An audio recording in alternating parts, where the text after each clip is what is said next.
All right, so how was lab for everybody?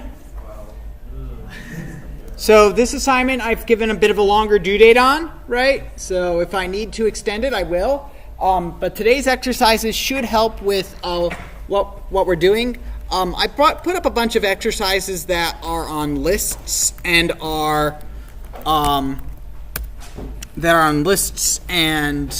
loops. Lists and strings, with the first three being strings and things that I thought might help with developing techniques that would help you with the homework. So my objective for the day is to go through the first three of them, but before we do that, I wanted to just simply talk and gauge what people had remembered about lists, right? So lists aren't necessarily needed for your homework, but we have all these functions here that also have lists as well. For today's in class, I just want to see where I want at minimum I want to do the first three, and then we'll see what where we go. So what do people remember about lists? What is a list to begin with? Anyone? Yes? It's like a collection of different types of data set. Yeah. So like it could be like a group of strings or a group of floats or a group of integers. Right. It's one variable that will hold a lot of things. So here, if I boot this up, let me go ahead and let's go ahead and say L is equal to a new list, which we just simply do by using open bracket, close bracket. And a list, right, if I say L, it's just saying it's an empty list there, okay? So if I instead said L was the list 1, 2, 3, then it has 3 items in it. L has 3 items in it. I can figure out how big it is by using the len function, right, just like you can for a string. In fact, lists are a heck of a lot like strings, or rather, it's the other way around. Strings are a heck of a lot like lists. But lists, on the other hand, are mutable. But they're similar enough that actually that strings use the list notation. It's not the other way around. So, for instance, to get the first item in the list, I would say L0 gives me 1. Let's go ahead and actually make this a bit easier to deal with for people. L is equal to, let's go with apple and banana and cucumber, right? And durian, which apparently smell, but orangutans love them. All right, so we've got those. We've got these fruits and veggies. So let's go ahead and say L of 0, right? That gets me the first item in the list, just like you would for a string, right? So you already know how this kind of works there. We can also use slice notation. So 2 colon gives me everything to the end, right? So for everything at index 2 to the end, which would be cucumber and durian, right? On the other hand, colon 2 gives me everything from the beginning up to but not including index 2. So it gives me that part of it. Right? So the slice notation is exactly the same. Right? We aren't going to really get into, nesting these things like that. Let's see. List 0, 0, right, to get A. Right? The first thing in the list, the first character, we're not going to get into that anytime soon. Just know that that's a thing you can do. But regardless, we can, right, so we can ask for the length of the list, L, so there's 4 items in it. I can also ask for the length of the first thing in the list because it's a list of strings, right? Right? The length of apple is 5 because there's 5 characters in it, right? Obviously, if I were to do that on an integer, that wouldn't really work. Now, lists, as I mentioned, are mutable, so you can change them by doing a couple things. The first thing, the most common thing, though, is adding an item to a list, which you do by using the append function. So L.append, I don't know what, let's just go with starfruit, okay? Because I can't think of an E fruit or veg. Oh, it's eggplant. Let's go with that. Eggplant. There we go. append eggplant, and now eggplant has been added to the end of the list, right? Okay. The big thing about lists is that they are ordered, okay?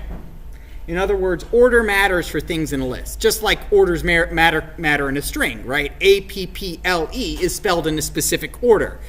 If we went L-E-P-A-P, LePap, that would be something completely different than apple, right? So these guys, so, you know, order, just so similarly, order matters in a list. It doesn't have to if you don't care about the order stuff appears in. Here I'm putting things in alphabetical order. But, you know. So let's take a look at something else we can do. We can also create a list using range. We can use so remember, we have an str. What does that do? That turns anything into a string, right? So if I do str50, it'll turn it into the string 50. If I give it strl, it will give me a string representation of the list, right? That turned that list into a string of characters. So this is what would be printed out. Similarly, I can turn anything into a list by throwing it into a list function. And the most common thing we do with this is something like, maybe we'll turn apple into a list. If we throw apple in there, we get a list of each of the individual characters in there, which can be useful for going through them one at a time, but, you know, you can do that with a string, so there's not too much of a point to it. Similarly, so typically what we're going to do is we'll use it with the range function. So, right, if I just simply do range of 0 to 10, right, it'll tell me that gives me a range of 0 to 10, right? It doesn't really do anything for me. But if I throw list around it and say I want to turn that range object into a list, it'll give me a list of numbers, 0 through 10. That's nice, right? So there's a list of all the numbers from 0 to 10. If I want just the even numbers, 0, 10 to 2, 0 to 10 by 2, 0, 2, 4, 6, 8. So throwing lists around a range gives me a range of numbers. Let's see. Do we have a sort function? Sorted to, let's see, do we have a sort function here? 3, 2. So there's also, so because order is important, you might want to put things in order. So let's go ahead and try creating, let's create a list called nums, short for numbers. Range is equal to a list turned into range. Let's start from 100, go down by, and we'll go to 0 and go down by 3. So nums is this, go down by 3, negative 3. Wait, negative 3, there we go. I'll learn to type one of these days. Okay, so 100, 97, 94, 91. So they go down in range. Right, now sorted sorts things. So if I want to see my nums sorted, I just throw it into sorted, and it'll give me them in the actual sorted order from smallest to biggest. That's pretty cool. So there's already a sorting thing thrown in there. Of course, I said lists and strings work kind of the same way. So what happens if I put in a string, A-P-P-L-E? It gives me A-E-L-P-P. Basically, you know, all the individual characters. It turned it into a list and then sorted all the characters in it. Let's see. Other things can we do with strings? 1, 2, plus 3, 4. Will this work? All right. Actually, let's go ahead and not lead you astray. What do you think this will do? 1, 2, plus 3, 4, 5. Any guesses? Make it one large list. So just like you can concatenate strings, you can concatenate lists in Python, right? You can add them together. But adding them together, right, if I give you this, you might go, well, the 3 gets added to the 1 and the 4 gets added to the 2. I don't want to lead you astray. It's, again, it works just like addition here works just like you would do with addition here works just like you would think it would. Okay. Here's one that I find actually kind of useful sometimes. 0 times 100. Any idea what this one would do? Since the concatenation worked a lot like the strings, we can kind of assume that this one will work a lot like the strings. So any guesses to what this will do? Yes? Gives me 100 zeros. Gives me 100 zeros. So, and of course, just like this, we can kind of assume that there's no minus operation. Unsupported type, right? You can't subtract lists from one another, right? You can, you know, duplicate elements in a list, right? Or repeat elements in a list, right? By doing the times operator. And you can glue lists together. Those are pretty rare operations, mainly because they exist in Python and not really in other languages. Python's nice, but when they're useful, they're useful. So that's another way to add stuff to a list. So again, you can change. Oh, and it's important, right? If I do, so nums was this, right? If I say nums plus 500, right? This doesn't necessarily change nums, right? But if I do nums dot append 500, that will. That says, please add another space for nums to existent. Lists, I don't really know if there's a limit to how big they can be. I've never really tried. But eventually, just there is a cost to them, to maintaining a lot of things. This is also pretty useful because you can go through and do averages and stuff. So let's go ahead and write a one of the most basic things we can do with a list, which is, given a list of numbers, let's figure out the average. And then once we do that, we'll get into our exercises. Okay? So this won't take more than 5 minutes to do. So I really should just drag Classroom over to here. I said, create that as a bookmark, please. There we go. Bookmark, ITP, average list.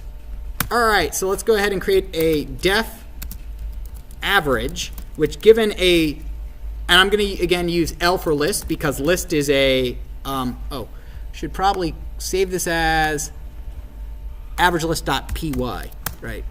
Because list is is a command. It's a reserved word in Python. So I'm just going to call my list L, or actually, since I'm doing an average of numbers, I'm just going to call it nums, right? Short for numbers.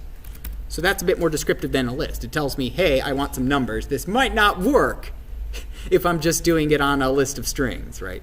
So, and this is a running total, right? A running sum. So total is equal to 0, return. And what we're going to do to compute the average is that we need to, the average is, how do we compute the average of something? It's all the numbers added together divided by the number of items you just added together. Okay, so for number in nums, right? So there, for the singular in the plural, right? Total is equal to total plus number, and that's often a good way to do things. To say for item in list, or to say if for instance if you've got words over here for doing word in words. Yes. Can I do a what? I could, but I'm writing this by myself. So for total, total is equal to total plus number. So we've just created our total. So now we need to get how many the total number of items there are. Num items. How many items did we just add? Well, we could either count them up, right? I could do it like this. I could count them up manually. Is equal to 0. So I added a number to the total. So num items is equal to num items plus 1, right? And then in the end, we return total divided by num items, right? And that will work for the average of something, right? So let's go ahead and test this. Print average range. So I'm going to go ahead and say numbers over here so that it doesn't become a big parenthesis, a bunch of parentheses. List range 5, so 0 through 4. Average of the numbers from 0 to 4. Actually, let's go ahead and make this, 1 through 6. 1 to 5. All the numbers from 1 to 5 inclusive. Average of numbers. So 1 plus 2 plus 3 plus 4 plus 5, right? Divided by 5. So 1 plus 2 plus 3 plus 4 plus 5, if you work that out, that's 15. Divide by 5 gives me 3.0. So that seems to work just fine. Of course, there's actually a quick way we can just get number of items. We can just simply say, wait, if we're adding all the numbers, then however many is in the list, that's the number I want. So I can say num items is equal to the length of the list. 3.0. That makes sense to everybody? I just simply ask the computer, hey, how many items am I adding in? It's the number of items there are, right? And in fact, if we wanted to get really cheeky about this, I can actually do this in one line. Def average one-liner nums. That way I'm not deleting the old one. Return sum, which is a built-in function in Python, which does exactly what it says in the tin. It adds all the numbers up. Sum of nums divided by the length of nums. Right? Add all the items divided by however many there are. Turns out that Python has a lot of useful functions that will help you get stuff done for lists. Okay.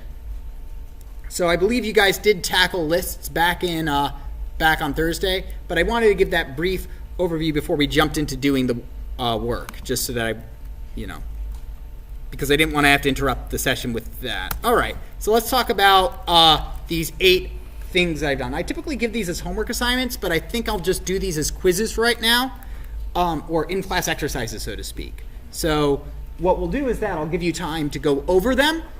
You can ask questions, work with your peers, right? This isn't to work by yourself. This is work with somebody else around you. And then what we'll do is that we'll go over and I'll ask people what for solutions, and then we'll put up a solution for the first one. So let's take a look at the first one. Has double letters. So I want to write a function called has double letters that'll take in a string, and it will return true if the string has 2 of the same characters in a row, but otherwise it will return false. So here's some examples. Banana will return false because there are no 2 of the same letters in a row. Apple has 2 P's in a row, so it will return true. Radar will return false because radar has none of the same letters twice in a row. Aardvark, on the other hand, that has 2 A's right at the beginning, so we return true, right? So everybody kind of get the type of word we're looking for. It's got to have 2 of the same letters in a row. You don't have to think about, what about uppercase versus lowercase? Just you can assume everything's going to be lowercase, right?